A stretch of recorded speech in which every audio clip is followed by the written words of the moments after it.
আমরা উড়াকান্দি থেকে ঘুরে এখন চলে এসেছি গোপালগঞ্জে উলপুর কালী মন্দিরে। তো এখানে আসার অনেক দিনের ইচ্ছা ছিল, কারণ অনেক ভিডিও ছবি দেখেছি এই মন্দিরটার।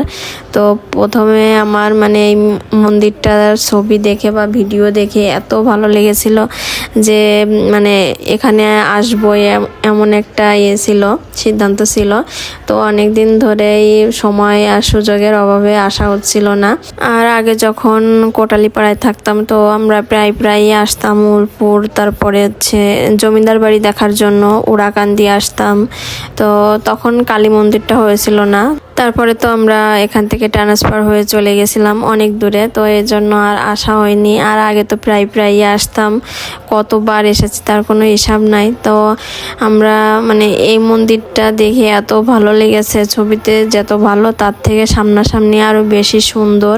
তো যারা আশেপাশে কাছে আছেন তারা অবশ্যই একবার হলেও এই মন্দিরটাতে ঘুরে যাবেন, এত সুন্দর জায়গা। আর আমরা বেশি সময় থাকতে পারিনি, কারণ ওড়াকান্দি যে আমাদের অনেকটাই টাইম চলে গেছিল।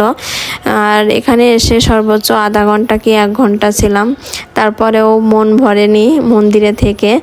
তো এত সুন্দর একটা জায়গা, একদম নিরিবিলি পরিবেশে, পাশে কোনো যানজট নেই, একদম নিরিবিলি একটা জায়গা, এত সুন্দর। তো ওখান থেকে ঘুরে আমরা চলে এসেছি উলপুর জমিদার বাড়ি। আগে আমরা অনেকবার এসেছি, তখন টিকিট কাটা লাগতো না, কিন্তু এখন আসলে টিকিট কাটা লাগে, প্রতিজন 20 টাকা মূল্য টিকিটের। তো এর জায়গাটাও অনেক সুন্দর, এখানে অনেক দর্শনার্থীরা আসে দেখার জন্য। আর এখানে একটা মন্দিরও আছে, সুন্দর দুর্গা মন্দির। তো এখানে দুর্গা পূজা হয়, আর মন্দিরটাও অনেক সুন্দর আশেপাশে। তারপরে মন্দিরের প্রতিমার মুখ দর্শন করে তো মনটা ভরে গেল। তারপরে এখন আমরা আসছি লেকের পাড়ে। তো এই জমিদার বাড়ির একটা লেকের পাড় আছে, লেকটা কিন্তু অনেক বড় আর অনেক সুন্দর। এখানে পাকা করা আছে, লেকের সাইড দিয়ে হাঁটা যায়। তো জায়গাটা অনেক সুন্দর, একদম নিরিবিলি পরিবেশ। তো অনেক পর্যটকই আসে এখানে দেখার জন্য, জায়গাটাও অনেক সুন্দর। আর আপনারা যারা গোপালগঞ্জের আশেপাশে আছেন বা আসতে চাচ্ছেন, এখানে অবশ্যই এসে একবার ঘুরে যাবেন। তো এখানে যখন এসেছে পুরোপুরি কাজ কমপ্লিট হয়েছিল না, তো এখন তো সব কমপ্লিট। আর অনেক সুন্দর একটা, এখানে আরও বাচ্চাদের খেলা করার জন্য বিভিন্ন রাইডস আছে। এখন আমরা ঘোরাঘুরি করে যে চলে যাব। এখানেও আমরা বেশি টাইম দিতে পারিনি, তো এসে ঘুরেছি, ঘুরে টুরে চলে এসেছি।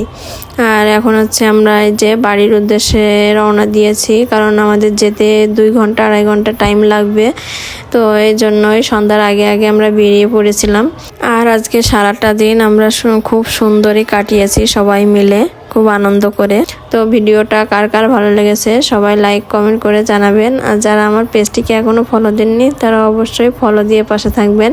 দেখা হবে আবার কোনো নতুন ভিডিওতে। সবাই ভালো থাকবেন, সুস্থ থাকবেন। ধন্যবাদ সবাইকে।